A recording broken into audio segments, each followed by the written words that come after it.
नमस्कार, जनता मांगे जवाब में आप सभी का स्वागत है। मैं हूं आपके साथ भागीरथ साहू। अविश्वास प्रस्ताव पर चर्चा का आज तीसरा और आखिरी दिन था। विपक्ष की तरफ से लाए गए अविश्वास प्रस्ताव का गिरना तो पहले से तय था, क्योंकि आंकड़ों के हिसाब से एनडीए के पास बहुमत से कहीं ज्यादा नंबर है। लेकिन कांग्रेस अविश्वास प्रस्ताव के जरिए मोदी सरकार को मणिपुर मामले पर घेरना चाहती थी और राहुल गांधी समेत कांग्रेसी सांसदों ने मोदी सरकार पर गंभीर आरोप लगाते हुए घेरा भी। लेकिन प्रधानमंत्री नरेंद्र मोदी समेत अमित शाह और स्मृति ईरानी ने पलटवार भी किया। तो आज जनता मांगे जवाब में हम इसी मुद्दे पर चर्चा करेंगे कि विपक्ष के द्वारा लाए गए अविश्वास प्रस्ताव से कांग्रेस समेत अन्य विपक्षी पार्टियां अपने मुद्दे पर कितनी सफल हुई और सरकार का पक्ष रखते हुए अमित शाह, स्मृति ईरानी और प्रधानमंत्री नरेंद्र मोदी ने विपक्ष के सवालों के जवाब से क्या विपक्षी रणनीति को धराशायी कर दिया और अविश्वास प्रस्ताव पर संसद में हुई बहस से जनता पर कौन विश्वास बना पाएगा और इसी साल 5 राज्यों में होने वाले चुनाव और अगले साल के लोकसभा चुनाव में कितना इसका असर होगा। इस मुद्दे पर करेंगे चर्चा अविश्वास पर वार पलटवार में।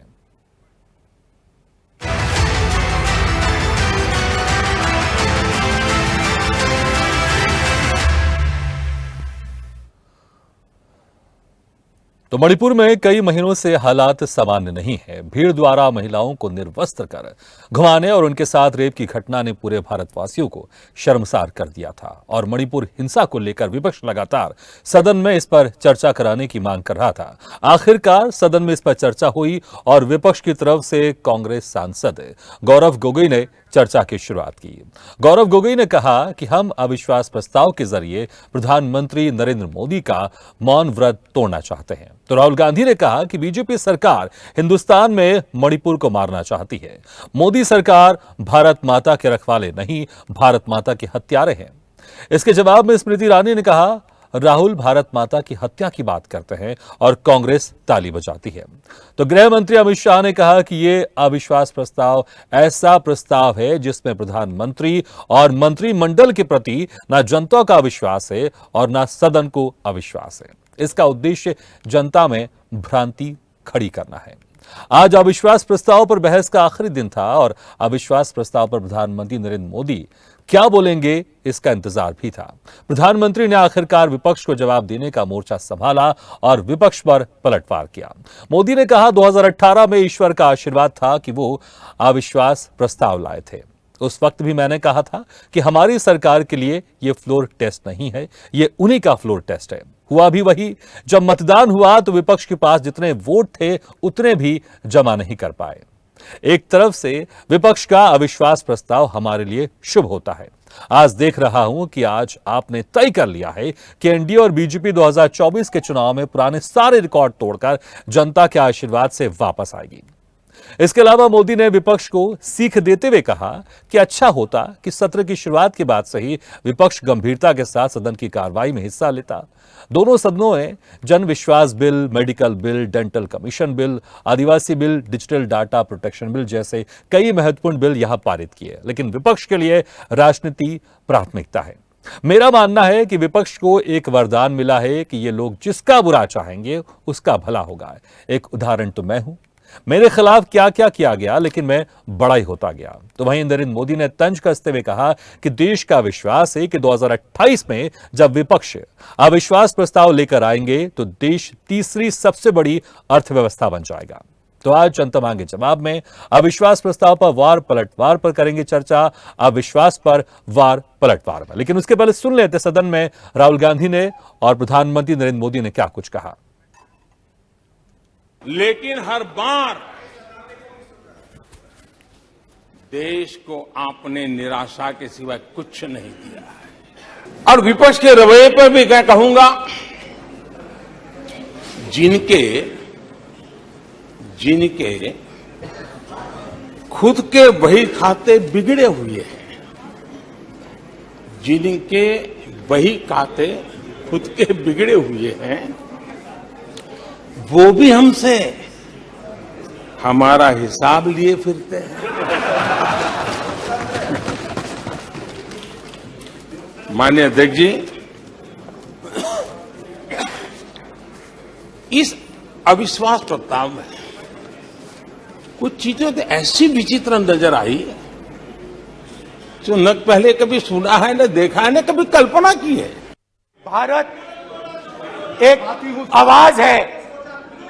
भारत हमारी जनता की आवाज है, दिल की आवाज है। उस आवाज की हत्या आपने मणिपुर में की। इसका मतलब भारत माता की हत्या आपने मणिपुर में की। मारा आपने मणिपुर के लोगों को मारकर भारत की हत्या की है। आप देश द्रोही हो, आप देशभक्त नहीं हो, आप देश प्रेमी नहीं हो, आप देशद्रोही हो। आपने देश की हत्या मणिपुर।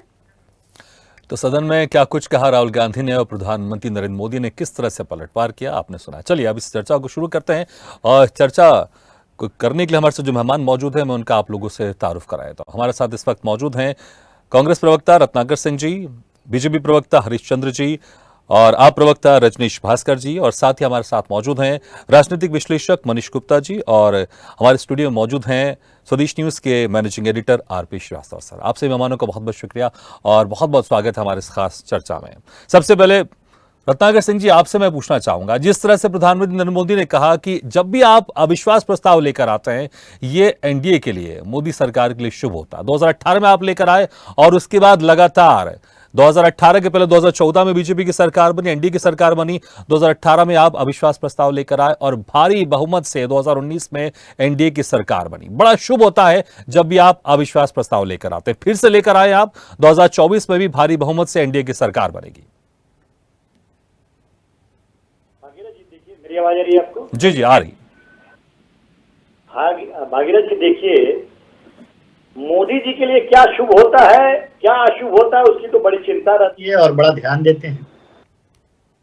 देश की जनता के लिए क्या शुभ है क्या अशुभ है उसके बारे में तनिक भी इनको चिंता नहीं है।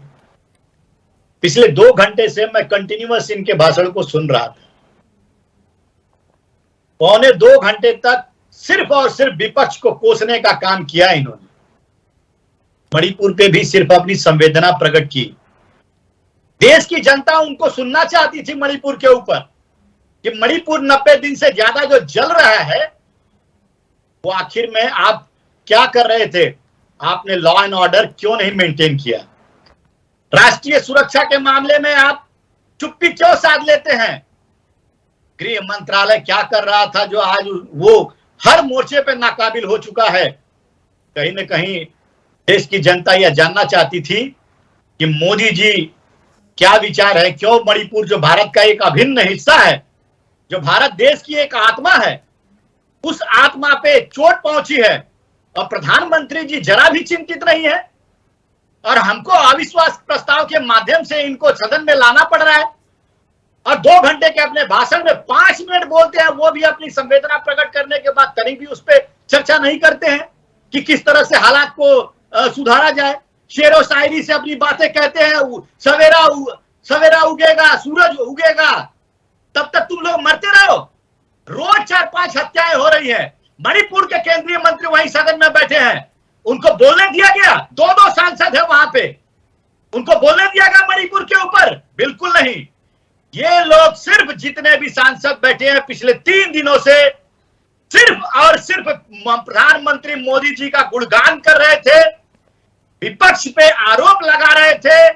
लेकिन मणिपुर की बात जहां तक आई, जब आई, एक शब्द एक बात भी मणिपुर के संदर्भ में नहीं कहा इन्होंने कि वहां के हालात को कैसे ठीक किया जाए।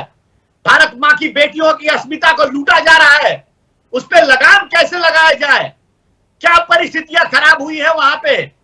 ये सारी चीजों पे चर्चा करने के लिए हमने अविश्वास प्रस्ताव लाया था। लेकिन नहीं, इनको विपक्ष को कोसना है। इनको जो है, मैं आपको बोलना चाहूंगा भागीरथ जी, एक उदाहरण के तौर पे कि एक नाकाबिल व्यक्ति होता है जो वो अपनी श्रेष्ठता सिद्ध करने के लिए दूसरे व्यक्ति की बुराई करता है। आज वही चित्रण मैंने सदन में देखा, किस तरह प्रधानमंत्री अपने को श्रेष्ठ सिद्ध साबित करने के लिए विपक्ष को सिर्फ और सिर्फ कोसने का काम किए हैं। देश की जनता आज सुनना चाहती थी मणिपुर के ऊपर, लेकिन उन्होंने जवाब नहीं दिया। ठीक है, राहुल ठीक गांधी है। जी ने कहा, हरीशन जी, देश की जनता सुनना चाहती थी मणिपुर पर, लेकिन जिस तरह से रत्नाकर सिंह ने कहा कि जो एक लंबा भाषण है नरेंद्र मोदी का, उसमें बहुत चंद मिनट ही सिर्फ मणिपुर के मुद्दे पर उन्होंने कहा है। इस पर क्या कहेंगे आप, क्योंकि देश की जनता वाकई सुनना चाहती थी और पूरा अविश्वास प्रस्ताव विपक्ष इसी पर लेकर आया था कि मणिपुर पर चर्चा होनी है और प्रधानमंत्री मणिपुर पर आकर वक्तव्य दें, लेकिन बहुत लंबे भाषण में चंद मिनट सिर्फ मणिपुर को लेकर उन्होंने कहा। मुझे लगता है कि जो भी जिनका भी आरोप है वो या तो प्रधानमंत्री जी के पूरे जवाब को सुन नहीं रहे, अभी भी प्रधानमंत्री जी बोल रहे हैं और नॉर्थ ईस्ट पे ही बोल रहे हैं। और उन्होंने ये भी कहा कि कांग्रेस के राज में तो मणिपुर में मंदिर पे बमबाजी होती थी और 50 बार प्रधानमंत्री जी स्वतः नॉर्थ ईस्ट गए हैं, विपक्ष को आईना दिखाने का काम किया, और जब मणिपुर पे बोलने की बारी आई तो विपक्ष उठ के भाग गया। जो प्रधानमंत्री जी ने पहले ही कहा था विपक्ष का मतलब मणिपुर पे चर्चा करना नहीं, वो विपक्ष ने अपने स्वतः के आचरण से इसको प्रमाणित किया। और केवल आप ही कहेंगे, आपको सुनने का धैर्य नहीं। मणिपुर पे आप चर्चा चाहते थे, इतने लंबे समय से आप मणिपुर पे चर्चा करने की बात कर रहे थे, और जब सच का आईना दिखाने लगे प्रधानमंत्री जी, तो आपको अपनी जो भयावह सूरत उस आईने में दिखाई पड़ी तो आप सदन ही छोड़ के भाग गए। अरे कम से कम ये धैर्य तो रखते कि 3 दिन से चर्चा चल रही है, प्रधानमंत्री जी का पूरा जवाब सुन लेते। तो ये जो अनर्गल केवल राजनीति के लिए इस तरह की अविश्वास के प्रस्ताव लाना, आरोप लगाना, ये तो अलग है। प्रधानमंत्री जी ने ये भी बात कही, पूरे विपक्ष को आपके चैनल के माध्यम से, विपक्ष जो सुन रहा था और जो बाहर बैठा था उसके लिए भी, कि जब जब विपक्ष अविश्वास का प्रस्ताव लाया तब तब एनडीए और भाजपा और ज्यादा मतों से और ज्यादा उनके सांसद जीत करके आए, जनता का भरोसा और बढ़ा। तो ये अविश्वास का प्रस्ताव जो है कांग्रेस का और उनके विपक्षी दल के मित्रों का, ये तो भारतीय जनता पार्टी के लिए वरदान है। और देश की जनता के सामने जो सच उसको नहीं मालूम था, वो भी आज इस अविश्वास प्रस्ताव में जो माननीय प्रधानमंत्री जी का जवाब है, वो देश की जनता जन जन देख रहा है, और उसको कांग्रेस का और उनके मित्र दलों का सच मालूम हो रहा है।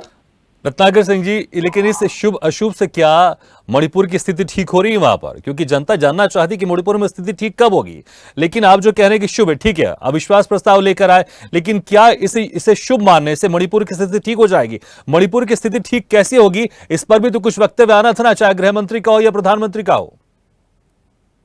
उस पर भी बोला और उन्होंने सीधे शब्दों में बात कही कि वहां जो भी कुछ मेरे से पूछा गया है वो बहुत देने वाला है, और मैं आऊंगा रत्नाकर जी आपके पास। और जो भी उसके कल्पित है उनको सख्त से सख्त सजा देने का काम सरकार कर रही है, और उस वहां की समस्या को लेकर के सरकार पूरी तरह से मुस्तैदी के साथ काम कर रही है। और जो नॉर्थ ईस्ट की समस्या है वो कांग्रेस की देन है, जो एनडीए सरकार उसको उन समस्याओं के समाधान के लिए रजनीश जी, नॉर्थ ईस्ट की जो समस्या है वो कांग्रेस की देन है। ठीक है हरीशन जी, ठीक है। रजनीश जी, नॉर्थ ईस्ट की जो समस्या वो कांग्रेस की देन है, मणिपुर की जो समस्या वो कांग्रेस की देन है, और इसमें स्थिति अब धीरे धीरे सामान्य होगी, ये भी कहा गया प्रधानमंत्री नरेंद्र मोदी के द्वारा। और जिन्होंने जो भी अपराध कर रहे हैं उनको क्षमा नहीं किया जाए, उनके खिलाफ कानूनी कार्रवाई तो लगातार होगी, इसमें कोई शक नहीं है।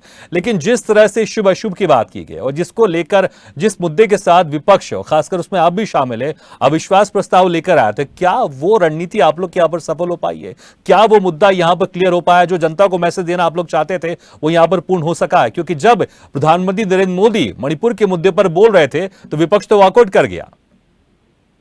देखिए भागीरथ जी, आज बहुत ही दुख हुआ जब 78 डेज के बाद माननीय प्रधानमंत्री जी ने अपना मुंह खोला तो 8 मिनट के भाषण में 36 सेकेंड केवल मणिपुर के विषय में बातें की। और आज जब वो पार्लियामेंट में बोल रहे थे, पूरा देश उनको सुनना चाहता था, मणिपुर की जनता सुनने के लिए, सबको पता है कि सभी चाहते हैं कि आज बोलेंगे।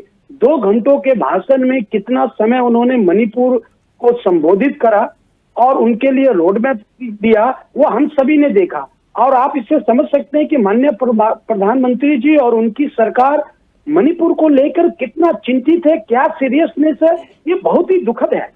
मैं ये कहना चाहता हूं कि वो अभी तक आप देखिए, पुराने जब डिबेट चल रहे थे तो भारतीय जनता पार्टी के प्रवक्ता, उनके नेता क्या कहते थे कि जब प्रधानमंत्री जी भाषण देंगे तो मणिपुर की परतें खुलेगी, एक के बाद परतें खुलेगी और जो भी है वो सारी बातें आएंगी। क्या बातें आई?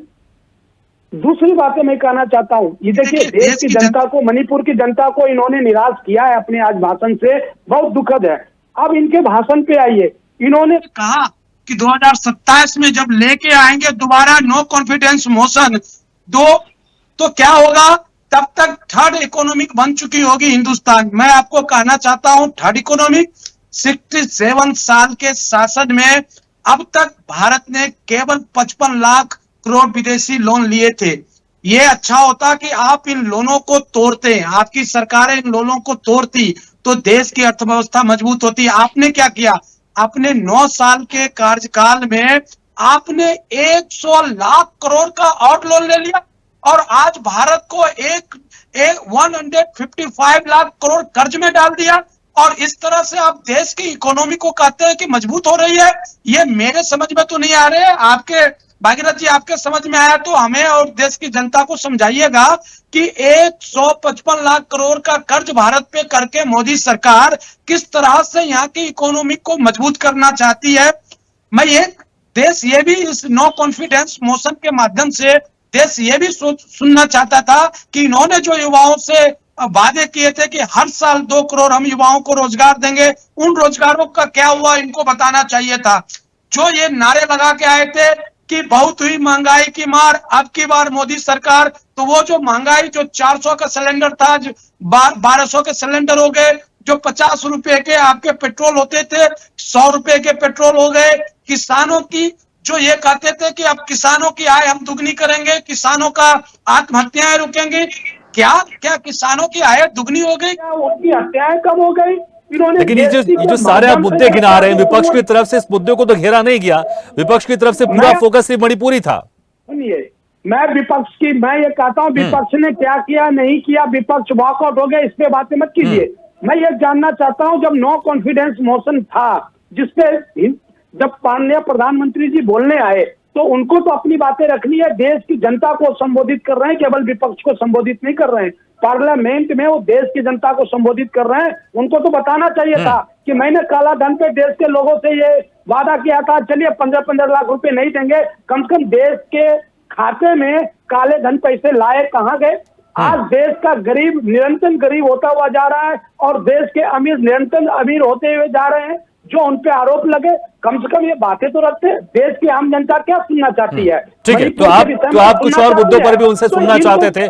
ठीक है, चाहे आप महंगाई का मुद्दा हो या बेरोजगारी का मुद्दा हो, इस पर भी आप कोई बयान चाहते थे कि प्रधानमंत्री नरेंद्र मोदी इस पर भी कोई बयान दे। मनीष गुप्ता जी, अगर अभी देखें, विपक्ष में हमारे साथ आप पार्टी के नेता हैं, कांग्रेस पार्टी के नेता हैं, और ऐसा लग रहा है कि कांग्रेस पार्टी तो पूरा जो फोकस था वो मणिपुर का मुद्दा था, लेकिन अगर आप पार्टी की बात करें तो उनका मुद्दा यहां पर था कि बाकी मुद्दों पर भी उनको कहना था नरेंद्र मोदी को, चाहे बेरोजगारी का मुद्दा हो या महंगाई का मुद्दा हो। तो यहां पर विपक्ष कहीं ना कहीं एकजुट तो नहीं दिखाई दे रहा, लेकिन जो अविश्वास प्रस्ताव लाने का जो एक उद्देश्य था, क्या विपक्ष उसमें सफल हो पाया है? जो मैसेज वो जनता को देना चाहता था इस अविश्वास प्रस्ताव के जरिए, क्या उसमें विपक्ष सफल हो पाया है?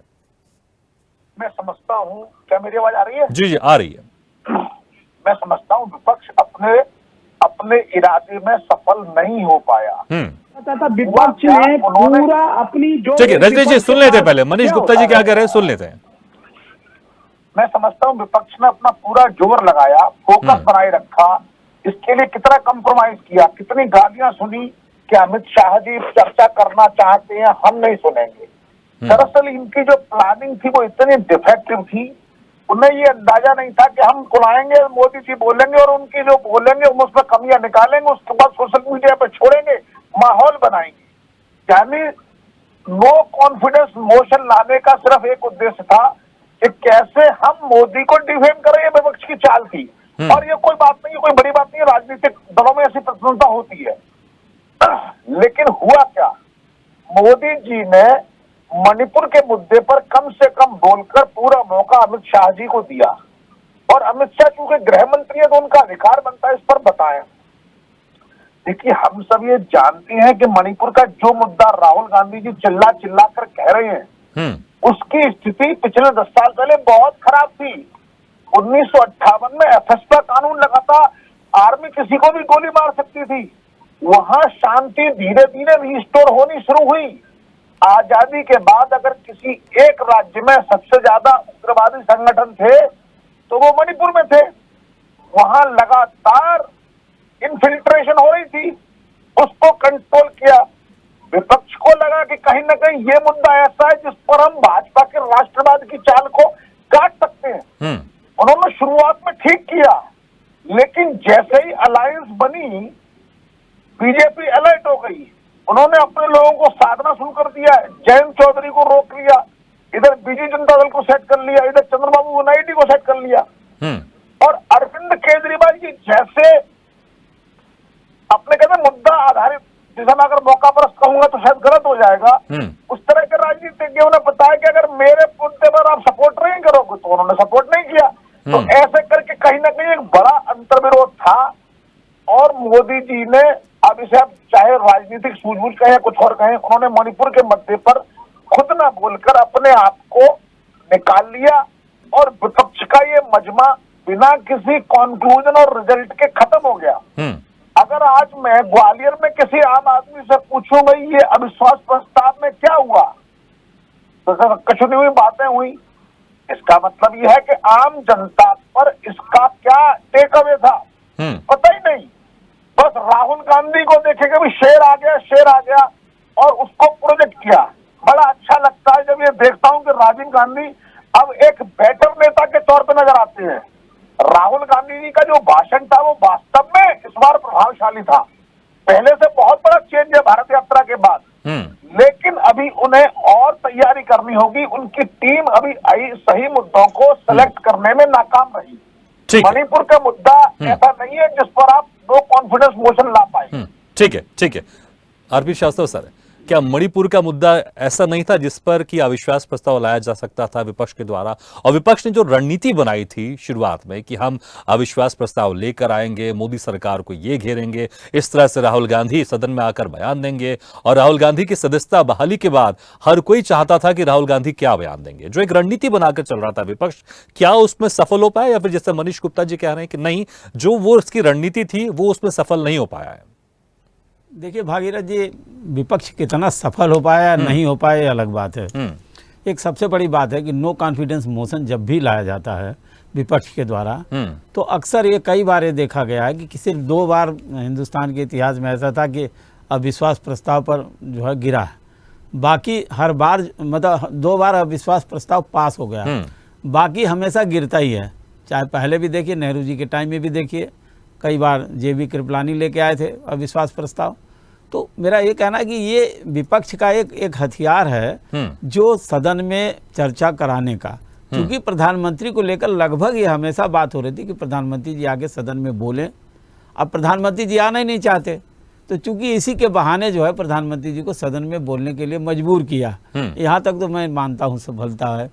रही बात, दूसरी बात है कि जो विपक्ष को लेकर के जिस तरह से, क्योंकि प्रधानमंत्री जी में एक बड़ी जो कला है, जो भाषण की कला तमाम, जिस तरह से उन्होंने अविश्वास प्रस्ताव के दौरान विपक्ष को घेरा और खास करके कांग्रेस पार्टी को बुरी तरह से घेरने की कोशिश किया, जो उनकी एक जो भाषण शैली है कि हमेशा सबसे बड़ा जो है दल जो है इंडिया का है, जो अभी गठबंधन हुआ है वो कांग्रेस ही है। तो उन्होंने घेरने की पूरी तैयारी की, और खास करके गांधी परिवार, गांधीवाद, गांधी नाम चुरा लेना, ये सारी बातें उन्होंने किया। जिस तरह से कांग्रेस को या विपक्ष को जिस तरह से घेरने की कोशिश किया, हमको लगता है कि लगभग 2.25 घंटे के भाषण में तब तक मणिपुर नहीं आया था। इसी बीच में क्या हुआ कि उन लोग, जब विपक्ष जो मणिपुर पर चर्चा की मांग कर रहा था, और जब ये सब बातें नहीं होकर के दूसरी बातें हो रही थी, तमिलनाडु पर बात हो रही है, तमाम जगहों पर बातें कर रहे हैं प्रधानमंत्री जी, लेकिन वो नहीं, जो चूंकि मैं भाषण उनका देख रहा था, जैसे ही विपक्ष बाहर आ गया, वॉकआउट किया, तुरंत जो है प्रधानमंत्री जी जो उनकी उनकी रणनीति रहती है, मणिपुर पर आ गए। तो मेरा ये कहना है कि विपक्ष को ये कहे कि विपक्ष सफल हुआ, विपक्ष एक परसेप्शन बना लिया, मतलब जो है लोगों में इस तरह से कि प्रभावशाली, मुझे ये नहीं लगता कि सत्ता पक्ष जो है जो जिस पर इस प्रस्ताव को गिरना ही है, क्योंकि बहुमत इनका है नहीं। तो एक चर्चा हुई है मणिपुर पर, और मणिपुर पर हमको लगता है इस चर्चा, इसको सार्थक माना जाए इस अविश्वास प्रस्ताव को, कि इस चर्चा के बाद हो सकता है कि सरकार जो है मणिपुर के मामले में और भी ज़्यादा सख्ती बरते और शायद वहाँ शांति की बहाली हो सके। सवाल है कि सबका उद्देश्य एक ही था कि मणिपुर पर चर्चा हो और वहाँ इस तरह की घटनाएं न हो जहाँ पर नरसंहार हो, जहाँ पर किसी को जो है महिलाओं के साथ अत्याचार हो। और इस पर हो सकता है कि इस अविश्वास प्रस्ताव के बाद शायद सरकार और गंभीर हो और जो इतने दिन से चल रहा है वहाँ गतिरोध वो दूर किया जा सके। चलिए, रत्नाकर सिंह जी, क्या आप भी मानते हैं कि जो अविश्वास प्रस्ताव लाने का उद्देश्य था वो पूर्ण हुआ, एक सार्थक इसमें बहस हुई और अब केंद्र की सरकार मणिपुर में जो हो रहा है उसको लेकर और गंभीरता से विचार करके और गंभीरता से एक्शन लेगी ताकि जल्द से जल्द वहां पर शांति बहाली हो सके? जो एक रणनीति के तहत आप लेकर आया था अविश्वास प्रस्ताव, उस रणनीति में आप सफल हुए। एक सवाल ये भी कि जब प्रधानमंत्री नरेंद्र मोदी, क्योंकि आप चाह रहे थे कि प्रधानमंत्री नरेंद्र मोदी इस पर बयान दे, इस पर आकर वक्तव्य दे, तो जब वो बयान दे रहे थे तो फिर सुनने के बजाय वॉकआउट क्यों कर गए आप लोग? भागीरथ जी, देखिए, अविश्वास प्रस्ताव के शुरुआत में एक गोगोई जी ने 3 मांगे रखी थी सत्ता पक्ष से, और हम उम्मीद कर रहे थे, पूरा इंडिया गठबंधन उम्मीद कर रहा था कि प्रधानमंत्री जी उस पर अमल करेंगे। पहली चीज तो हम प्रधानमंत्री से जानना चाह रहे थे कि आप, मणिपुर 3 महीने से जल रहा था और आप गए क्यों नहीं? इनके ही नेता जब 2002 का दंगा हुआ था गुजरात में, अटल बिहारी वाजपेयी वहां पहुंचते हैं, इनको राष्ट्र धर्म की शिक्षा देते हैं। गृह मंत्री अमित शाह तो गए थे, 3-4 दिन वहां पर रहे थे वहां पर। आगे मैं गृह मंत्री पे भी आता हूँ, जरा मैं मांगों को पहले बता दूं। 3 मांगे थे, क्यों नहीं गए। दूसरा मांग हमारा था कि एन वीरेंद्र सिंह का इस्तीफा क्यों नहीं लिया गया। गुजरात में पूरा मंत्रिमंडल मुख्यमंत्री सहित बदल दिया जाता है चुनावी लाभ के लिए, लेकिन असफल हुए एन वीरेंद्र सिंह को, उनके मंत्रिमंडल को हटाया क्यों नहीं जाता है, ये हमारी मांग थी। और क्यों नहीं हटाया गया, अभी भी उनको सत्ता वहीं पे सौंपा गया है, जो लॉ एंड ऑर्डर मेंटेन करने में पूरी तरह से असफल रहे। तीसरी हमारी मांग थी कि 90 दिन पे चर्चा करें और बताएं कि क्यों मणिपुर जल रहा था हमारे। मनीष आऊंगा मैं आपके पास आऊंगा। लेकिन ये तीनों चीजें प्रधानमंत्री नरेंद्र मोदी जी ने नहीं कहा, और देश की जनता ये समझ रही कि विपक्ष अपना कर्तव्य पूरा कर रही है, लेकिन प्रधानमंत्री जी अभी भी मौन साधे हुए हैं और सिर्फ अपनी संवेदना प्रकट करने के अलावा मणिपुर के बारे में कुछ भी नहीं कहा। लेकिन रत्नाकर सिंह जी, मुझे आप ये बताइए, रत्नाकर सिंह जी, मैं उस पर चर्चा नहीं, ठीक है, लेकिन मैं इसमें एक लाइन जोड़ना चाहूंगा। अगर कोई सरकार स्ट्रेटेजी बना रही है किसी हिंसा को समाप्त करने के लिए, खत्म करने के लिए, तो वो स्ट्रेटेजी संसद में तो नहीं बता सकती ना। स्ट्रेटेजी बना रही है तो पिछले 100 दिन से मणिपुर चल रहा है भागीरथ जी। ये कोई 1 दिन 2 दिन 1 हफ्ते 10 दिन की बात नहीं है। और स्ट्रेटेजी कोई बनाने में कोई ये पंचवर्षीय योजना थोड़ी है कि 5 साल में हम इसको लागू करेंगे। ये तो आप अगर देश में कहीं भी इस तरह का हिंसा हो रही है, उसको कंट्रोल करने की जिम्मेदारी भारतीय जनता पार्टी की है। और ये बार बार मणिपुर का आरोप जो है कांग्रेस पार्टी के ऊपर लगा रहे हैं। आप अपनी अक्षमताओं को, नाकाबिलियत को कांग्रेस के ऊपर थोप रहे हैं। आज महंगाई भी बढ़ जाती है तो उसके लिए भी नेहरू जी को जिम्मेदार ठहराते हैं। मैं बात कर लेता हूं हरियाणा की मेवात और नूह में जो हिंसा हुई है, आज तक इतिहास में, पूरा इतिहास उठाकर देख लीजिएगा भागीरथ जी, इतिहास में अभी भी तक हरियाणा में कभी भी हिंसा नहीं हुआ। लेकिन ये डबल इंजन की जो सरकार कहते हैं, ये डबल इंजन की सरकार की वजह से वहां पे भी हिंसा देखने को मिला। वहां पे कौन जिम्मेदार है? मणिपुर में हमको जिम्मेदार ठहरा रहे हैं ये, वहां पे हरियाणा में कौन जिम्मेदार है ये बता दें। तीसरी चीज मैं कहूंगा कि गृह मंत्री जी के ऊपर आना चाहता हूं मैं भागीरथ जी। तमाम चीजें बताई जा रही है, गृह मंत्री ये कर रहे, वो कर रहे, ऐसा कर रहे, वैसा कर रहे, रिजल्ट दिखना चाहिए। यही गृह मंत्री जी 4 दिन के अपने प्रवास में वहां जाते हैं मणिपुर, और वहां पे परिस्थितियों को कंट्रोल करने के लिए कोशिश करते हैं, लेकिन फिर भी परिस्थितियां कंट्रोल नहीं होती। उसके बाद जून के महीने में ये सर्वदलीय बैठक भी करते हैं। सर्वदलीय बैठक में सारे विपक्ष के नेताओं को ये आश्वासन देते हैं कि मणिपुर की हिंसा को यथाशीघ्र जो है कंट्रोल कर लिया जाएगा, फिर भी नहीं होता है। तो 15 दिन के बाद ये बोले वहां की मैं 15 दिन के बाद आऊंगा मणिपुर में। क्यों नहीं गए 15 दिन के बाद वहां पे?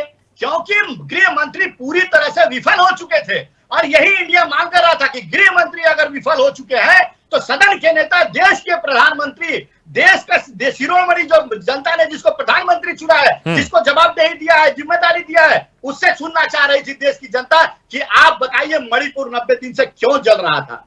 मैं लास्ट चीज बोलूंगा, सिर्फ 10 सेकंड में, बड़े ध्यान से सुनिएगा। भागीरथ जी देखिए, राहुल गांधी ने कहा कि भारत माता की हत्या हुई है और ये तमाम लोग राहुल गांधी के ऊपर प्रश्न चिन्ह खड़ा कर रहे हैं और कह रहे हैं कि भारत माता की हत्या कैसे हो सकती है। मैं आपको बता दूं भागीरथ जी, भारत माता की हत्या होती है जब एक कारगिल युद्ध का जवान उसकी पत्नी को सरेआम नंगा करके उसके साथ अत्याचार किया जाता है, तो यह भारत मां की हत्या होती है। जब एक स्वतंत्रता संग्राम सेनानी की पत्नी को जिंदा जला दिया जाता है, तो यह भारत मां की हत्या होती है। एक मां के बेटे को उसके सामने गोली मार दिया जाता है, तो यह भारत मां की हत्या होती है। इसको चाहे सत्ता पक्ष स्वीकार करे या ना करे, लेकिन इन मुद्दों के साथ हम 2024 में जरूर जाएंगे और जनता को बताएंगे कि इनकी लफेबाजी में मत आइए, इनके जुमलेबाजी में मत आइए। ये झूठ का पुलिंदा सिर्फ ठीक है बोलते हैं। हरीश जी, आप पूरी तरह से विफल रहे हैं मणिपुर मामले में, पूरी तरह से। गृह मंत्री भले वहां पर 3-4 दिन रुके, वहां पर उन्होंने स्थिति को ठीक करने की कोशिश की, लेकिन उसमें सफल नहीं हो सके। और विपक्ष की तरफ से कांग्रेस कह रहे कि इसलिए हम चाहते थे कि प्रधानमंत्री नरेंद्र मोदी आकर संसद में इस पर वक्तव्य दे, लेकिन उन्होंने ज्यादा कुछ खास कहा नहीं। राहुल गांधी तो ये भी कहते हैं, राहुल गांधी तो ये भी कहते हैं, हरीश जी, राहुल गांधी तो ये भी कहते हैं कि अगर सेना चाहे तो सिर्फ एक दिन में वहां पर स्थिति ठीक हो सकती है, लेकिन केंद्र सरकार का लगता मंशा नहीं है। कांग्रेस पार्टी जो समस्याओं की जनक है वो अपनी जवाबदेही से भागती है। नॉर्थ ईस्ट में जहां कितने उग्रवादी संगठन काम कर रहे थे और कांग्रेस 50 साल तक सत्ता में रही और उन पे सेना द्वारा भी नियंत्रण नहीं कर पाई, और आज वो एनडीए सरकार पे और मोदी सरकार पे आरोप लगाती है। उसको अपना चेहरा सच के आईने में देखना चाहिए, उसको झांकना चाहिए। कांग्रेस सेलेक्टिव आरोप लगाती है। तो रत्नाकर जी अभी जो बहुत भाषण दे रहे थे, मैं उनसे सवाल पूछता हूं कि इतने लंबे कालखंड में आपकी सत्ता रही और आप सेना के माध्यम से नॉर्थ ईस्ट में गोलियां चलवाते रहे, तब भी वहां से आतंकवादी संगठनों को आप कंट्रोल में नहीं कर पाए, और आज आप तरह तरह की राजनीतिक एजेंडा उसमें गढ़ रहे हैं। ये कांग्रेस को नहीं दिखाई पड़ता कि कितने लंबे समय से एकदम अलग थलग कर रखा था नॉर्थ ईस्ट को कांग्रेस पार्टी के साथ। लेकिन हरीश जी, 2014 से केंद्र में बीजेपी की सरकार है, तकरीबन 9 साल हो गए। अब तो जिम्मेदारी आपकी है ना? नहीं, हमारी जिम्मेदारी, हम उस जिम्मेदारी को पूरा कर रहे हैं। लेकिन आप बताइए ना, कितने उग्रवादी संगठन काम कर रहे थे पूरे नॉर्थ ईस्ट में? ये कांग्रेस ही की तो सरकार थी कि ये सेना के माध्यम से भी कांग्रेस उनको हटा दिया 2014 में, केंद्र से उनको सत्ता से हटा दिया। 9 साल से आप हैं, अब आपकी जिम्मेदारी क्या 9 साल कम है आपके लिए उस समस्या के समाधान के लिए? हम तो लोकतंत्र के माध्यम से, हम तो लोकतांत्रिक तरह से समस्याओं का समाधान कर रहे हैं और वहां के डेवलपमेंट को गति दे रहे हैं, वहां की जनता जनार्दन को खुशहाली और विकास का रास्ता दे रहे हैं, और साथ में जो वैधानिक प्रक्रिया है उससे उन समस्याओं को समाधान कर रहे हैं। और कांग्रेस उस पर राजनीति की रोटियां जो सेकने का लगातार प्रयास करती है और अपने आप असफल होती है। मैदान छोड़ के कौन भाग गया सदन से? कांग्रेस नहीं भागी। अगर उसको इतना धैर्य नहीं है, केवल आप दूसरे पे आरोप लगाएंगे, आप दूसरे का जवाब नहीं सुनेंगे, आपको कोई मर्यादा नहीं है, आप दूसरे पे तरह तरह की हत्या और क्या क्या आरोप लगाते हैं, आप देशद्रोही बताते हैं। और आपके कृत्य क्या है? शुरू से लेकर आजादी के बाद से ही आज इतिहास के आईने में भरा पड़ा है कांग्रेस का कृत्य। तो ये केवल बाल उछालने से काम नहीं होगा। आपको जवाबदेही भी, आपको अपनी जवाबदेही आपको भी तय करनी पड़ेगी। देश के सामने देश ने जवाबदेही आपकी तय की है। मैं फिर कह रहा हूं 2014 से अब आपकी सरकार है, जवाबदारी आपकी बढ़ गई। ठीक है, ठीक है मनीष जी, क्या मणिपुर का जो मुद्दा है वो पूरी तरह से अब राजनीतिक रूप ले चुका है? क्योंकि प्रधानमंत्री नरेंद्र मोदी कहते हैं विपक्ष के लिए राजनीति प्राथमिकता है, इसलिए जिन मुद्दों पर सदन में चर्चा करनी चाहिए थी उन मुद्दों पर सदन में विपक्ष ने चर्चा नहीं की। बहुत अहम बिल पास हुए, जो बिल गरीब लोगों से जुड़े हुए थे और अहम लोगों से जुड़े हुए थे, लेकिन उस पर चर्चा नहीं की गई। क्या मणिपुर राजनीतिक मुद्दा बन गया जिसमें सत्ता पक्ष विपक्ष पर आरोप लगा रहा है कि मणिपुर में जो आज हो रहा है ये विपक्ष खासकर कांग्रेस की देन है, और विपक्ष जिस तरह से आरोप लगा रहा है कि सत्ता पक्ष नाकाम हो गई है मणिपुर की स्थिति को ठीक करने में?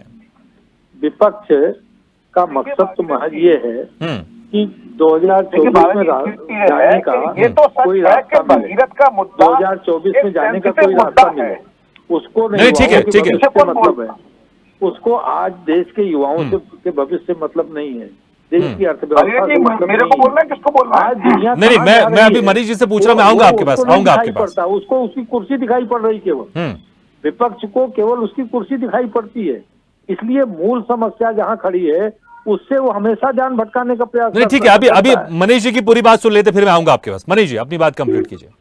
तो मेरा ये कहना है, ये बात तो सच है कि मणिपुर का मुद्दा देश के लिए, विपक्ष के लिए, सत्ता के लिए, सबके लिए महत्वपूर्ण है और चर्चा होनी चाहिए। यहाँ मैं विपक्ष के साथ खड़ा हूँ, लेकिन हमें ये भी देखना पड़ेगा जो मणिपुर में हो रहा है क्या वो कुछ नया है क्या, या पहले से होता आ रहा है? हत्याएं, लूट और न जाने क्या क्या हो रहा है, उस पर विपक्ष क्यों टेम्पररी इलाज करना चाहता है, प्रॉब्लम को क्यों नहीं डिस्कस करना चाहता? मैं कहना चाहता हूं कि मणिपुर के मुद्दे को शुरू से क्यों नहीं डिस्कस कर रहे भाई? कि देने की ऑब्जर्वेशन हाईकोर्ट ने दी और सरकार को कहा कि आप इनकी व्यवस्था देखिए, और हो जाता है शुरू वर्ग संघर्ष।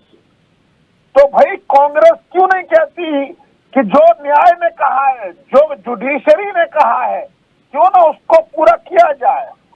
जो वहां के मूल निवासी मैतेई समुदाय के लोग हैं उनको एसटी का दर्जा दिया जाए और जो गुंडे हैं उनको सजा दी जाए। पर विपक्ष ऐसा नहीं करता। जब विपक्ष ऐसा नहीं करता तो वो एक सेलेक्टिव राजनीति का हिस्सा बन जाता है।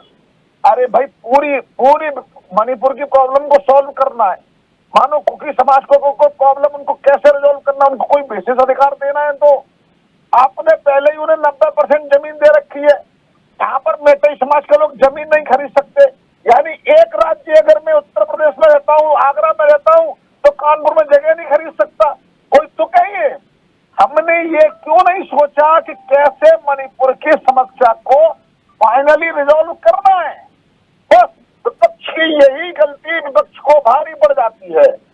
मोदी जी चाहते तो वो इस बात को जिक्र कर सकते थे और उन्होंने बात को आगे नहीं बढ़ाया।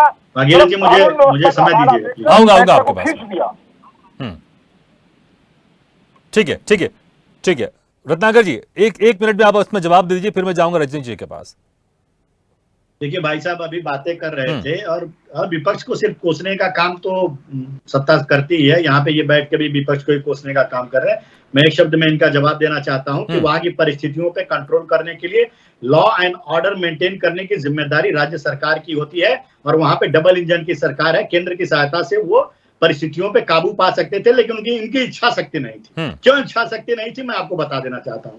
जब मणिपुर जल रहा था तो प्रधानमंत्री नरेंद्र मोदी जी कर्नाटक में चुनावी सभाओं अटेंड कर रहे थे। एक दो नहीं, 26 सभाएं अटेंड कर रहे थे। यही प्रधानमंत्री मोदी जी मणिपुर से नॉर्थ ईस्ट से जब प्रतिनिधि आए, 10 दलों के प्रतिनिधि आए अमेरिका जाने से पहले और बैठ करके बात करना चाहते थे और उस मुद्दे को किस तरह से सुलझाया जाए उस पर बात करना चाहते थे, तो प्रधानमंत्री मोदी जी मिलते नहीं है, अमेरिका चले जाते हैं। अमेरिका जाकर के वो वहां पे सदन में अपनी बातों को रखते हैं, लेकिन जब यहाँ पे हम बुलाते हैं उनको तो यहाँ आने से कतराते हैं। और जब उनको अविश्वास प्रस्ताव के माध्यम से यहाँ बुलाया जाता है तो महज चंद सेकंड जो है बोलते हैं। आखिर में क्यों नहीं वो मणिपुर की जिम्मेदारी को, ये विफलता को ठीक है मनीष जी ये भी कह रहे थे कि दूसरी चीज मैं ये कहना चाहूंगा, मैं आऊंगा आपके पास, उस वक्त आप मुझे विस्तार से बताएगा। रजनीश जी, जिस तरह से ऐसा लग रहा है कि कांग्रेस और बीजेपी यहां पर कहीं ना कहीं एक राजनीति के तहत इस मणिपुर के मुद्दे को अब इस्तेमाल कर रही है, क्योंकि जिस तरह से, क्योंकि वहां पर मैतेई और कुकी समुदाय के बीच जिस तरह से वहां पर चीजें परिस्थितियां बिगड़ रही है, ऐसा लग रहा है कि एक समुदाय को लेकर एक पार्टी को फायदा हो रहा है, दूसरे समुदाय को लेकर एक पार्टी को फायदा हो रहा है। अब मणिपुर में जो चीजें हो रही हैं वो राजनीति का मुद्दा बनी है। क्या आप पार्टी भी इससे मानती है कि दोनों जो बड़ी पार्टियां हैं, एक सत्ता पक्ष में जो बीजेपी बैठी हुई, विपक्ष में जो कांग्रेस बैठी हुई, अब इसे राजनीति के तहत इस्तेमाल कर रही है? भागीरथ जी, मैं मणिपुर पे आऊंगा, लेकिन उससे पहले मनीष जी ने जो बातें कही कि माननीय कोर्ट का आदेश है तो उस पर विपक्ष क्यों नहीं बोलता है, और हमारे बीजेपी के प्रवक्ता ने भी कहा कि लोकतांत्रिक तरीके से करते हैं। अब देखिए, भारतीय जनता पार्टी किस तरह से और लोकतांत्रिक कार्रवाई करते हैं। अभी जो बिल एक पेश हुआ दिल्ली सरकार को लेके, सेवा बिल, में उस पर अभी नहीं आऊंगा, वो तो लोकतांत्रिक और संवैधानिक तो है ही, लेकिन वो पास हो गया। इनके अलावा कुछ दिन पहले माननीय सुप्रीम कोर्ट ने आदेश दिया, आप भी जानते हैं कि देश की लोकतंत्र और संविधान को बचाने के लिए निष्पक्ष चुनाव के लिए चुनाव आयोग का निष्पक्ष होना कितना जरूरी है। और इसीलिए सुप्रीम कोर्ट ने कहा था कि जब आप मुख्य चुनाव आयुक्त का चुने तो उसमें 3 व्यक्ति हो, एक प्रधानमंत्री हो, एक लीडर ऑफ अपोजिशन हो और एक सुप्रीम कोर्ट के चीफ जस्टिस। 3 सदस्यीय कमेटी होगी जो निष्पक्ष रूप से योग्य चुनाव आयोग, मुख्य चुनाव आयोग और चुनाव आयुक्तों का निर्णय करेंगे, जिससे कि चुनाव प्रक्रिया हो। क्या किया है आपको पता है कि माननीय प्रधानमंत्री जी उस दिल्ली के बिल को छोड़ दीजिए, इस फैसले को बदलने के लिए उन्होंने एक बिल लिया गया है और उनमें कहा गया है कि सुप्रीम कोर्ट के चीफ जस्टिस नहीं होंगे, प्रधानमंत्री होंगे, लीडर ऑफ अपोजिशन होंगे और एक कैबिनेट मिनिस्टर होंगे। इसका मतलब ये हो गया कि जो सरकार, केंद्र सरकार चलाएंगे उनके अपने लोग चुनाव आयुक्त बनेंगे। ठीक है, लेकिन इसको आप रिलेट कीजिए अविश्वास प्रस्ताव और मणिपुर के मुद्दे से। मैं आ रहा हूँ, सुनिए ना, मैं ये बता रहा हूँ कि किस तरह से मनीष जी ने कहा हाईकोर्ट के ऑर्डर, तो आपको मैं बता दूं कि सुप्रीम कोर्ट तक के ऑर्डर को लोकतांत्रिक तरीके से किस प्रकार से ये भारतीय जनता पार्टी अपनी राजनीतिक फायदे के लिए मैनिपुलेट करते हैं। मनीष जी, आपको ये भी समझने की जरूरत है। अब मैं आता हूं, देखिए, राजनीतिक फायदा तो उस व्यक्ति का है जिस व्यक्ति ने 6000 से ज्यादा जो घातक हथियार है वो लूट लिए जाते हैं। मैं तो यहाँ तक कहता हूँ कि लुटवा दिए जाते हैं और उसे 3 महीने हो गए, आज तक रिकवर नहीं कर पाया। तो क्या आप ये मान रहे हैं, क्या आप ये मान रहे हैं कि बीजेपी इसमें राजनीतिक तौर पर फायदा लेना चाहती है, इसलिए वहां पर हालात ठीक नहीं हो रहे हैं? फायदे की यही एक वजह है कि आज तक प्रधानमंत्री वहां नहीं गए, क्योंकि इस तरह के, देखिए, भारतीय जनता पार्टी सांप्रदायिक दंगे कराने में माहिर है, सांप्रदायिकता को, नफरत की राजनीति वो करती है। और मुझे लगता है कि वो बीरेन्द्र सिंह को क्यों नहीं हटा रहे, क्योंकि बीरेन्द्र सिंह तो एक मोहरा है, कर वो वही रहे हैं यदि वो फैले हैं जो केंद्र सरकार चाह रही है।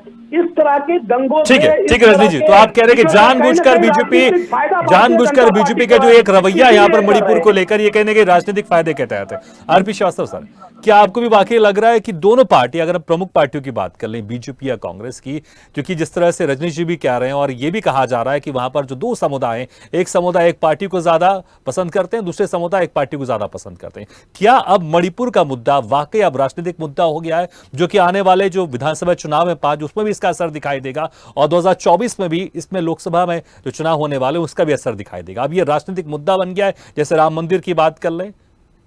नहीं, देखिए क्या है, राजनीतिक मुद्दा तो बना है और लोकसभा चुनाव में भी ये मुद्दा सामने आएगा। लेकिन सबसे बड़ी बात है कि 2 समुदायों की जो आपने भी बात किया, मैतेई समुदाय और कुकीज़ का, अभी हमारे राजनीतिक विशेषज्ञ ने ये भी कहा है कि उनको ज़्यादा 90% ज़मीनों पर कुकीज़ हैं और मैतेई को जो है ये, जबकि इनकी संख्या ज़्यादा है। वहाँ के सदन में भी मैतेई का जो बहुमत ज़्यादा है, उनके ज़्यादा विधायक हैं, इनके कम हैं।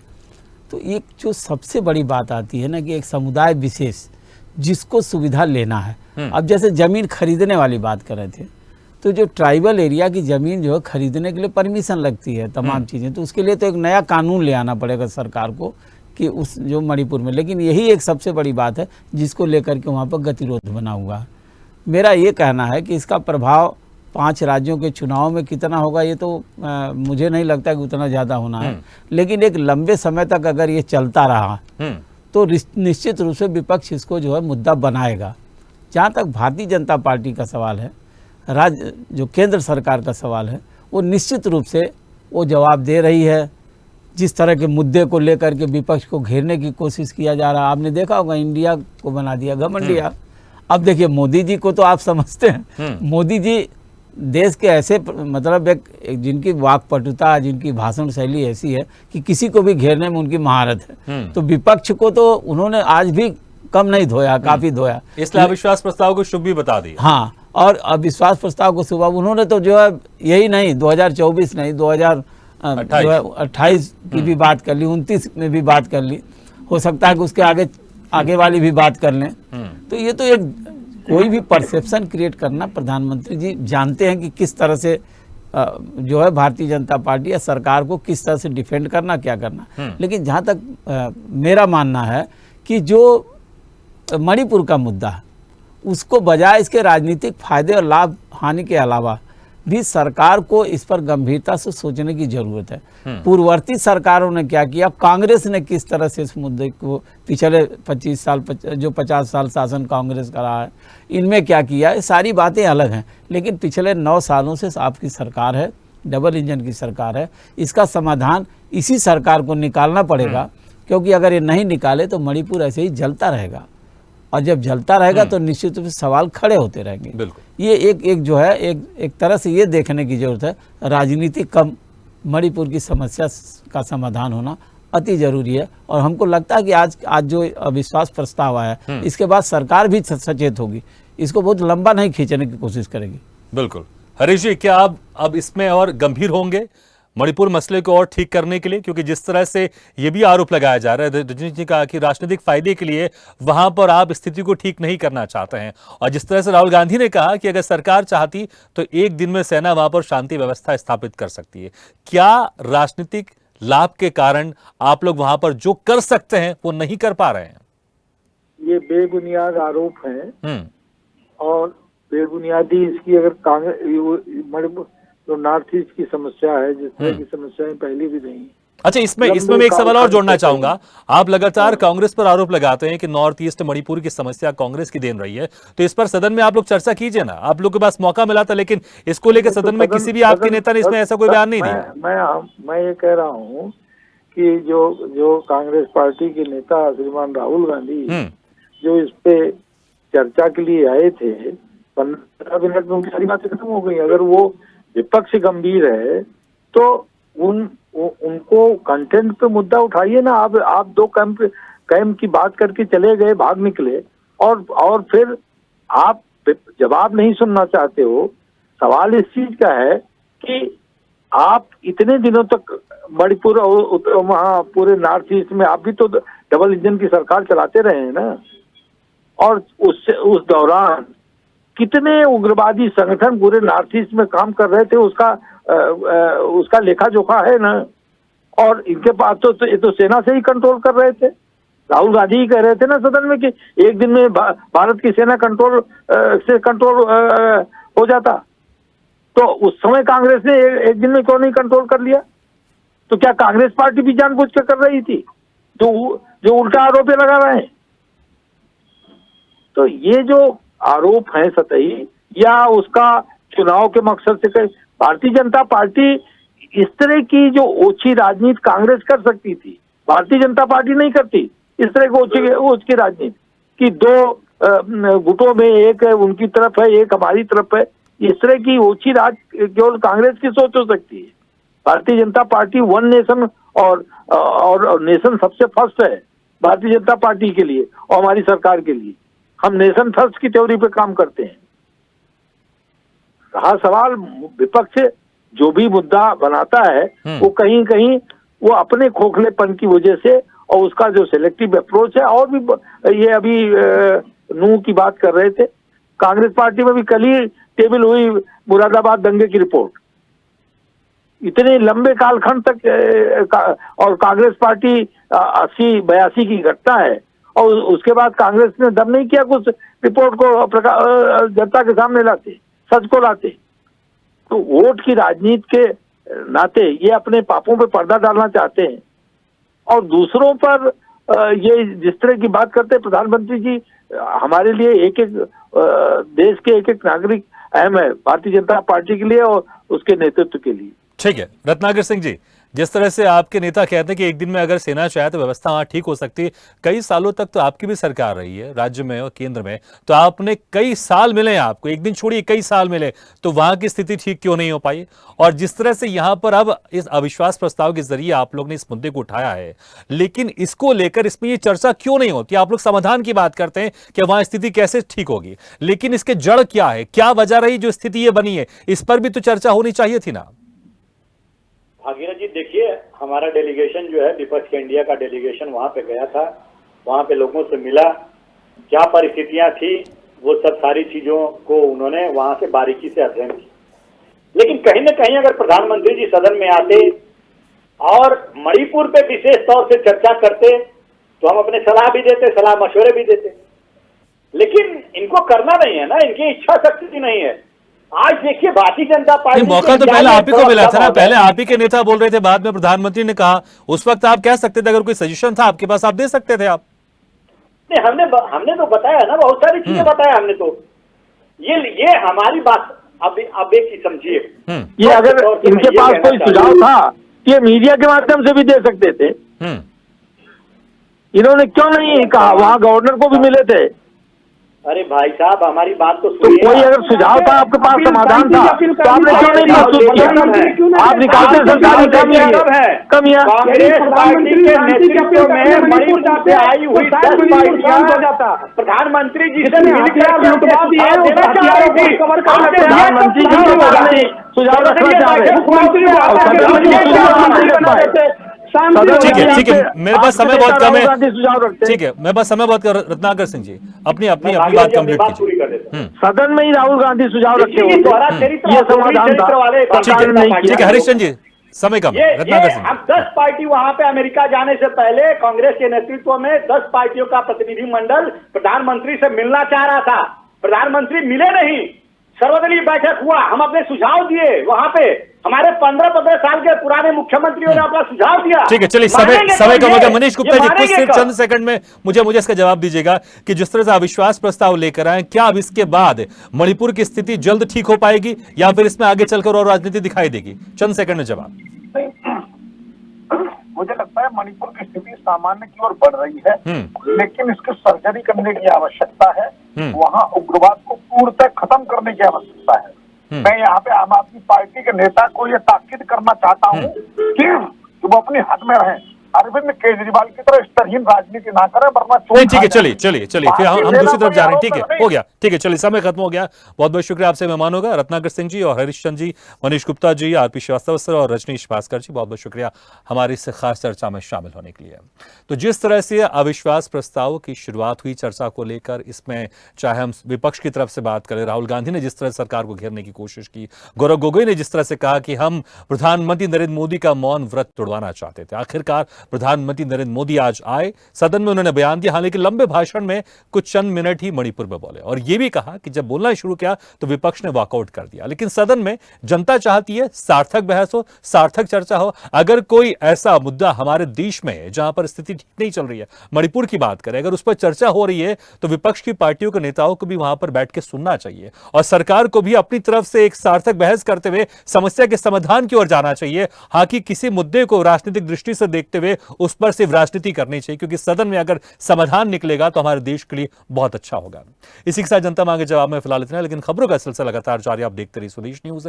सबसे पहले देश ऐसे ही वीडियो के लिए लाइक करें, शेयर करें, फॉलो करें और यूट्यूब पर जाकर सब्सक्राइब करें और बेल आइकन को दबाना ना भूलें। और ताजा तरीन अपडेट के लिए स्वदेशलाइव.com पर जरूर जाएं।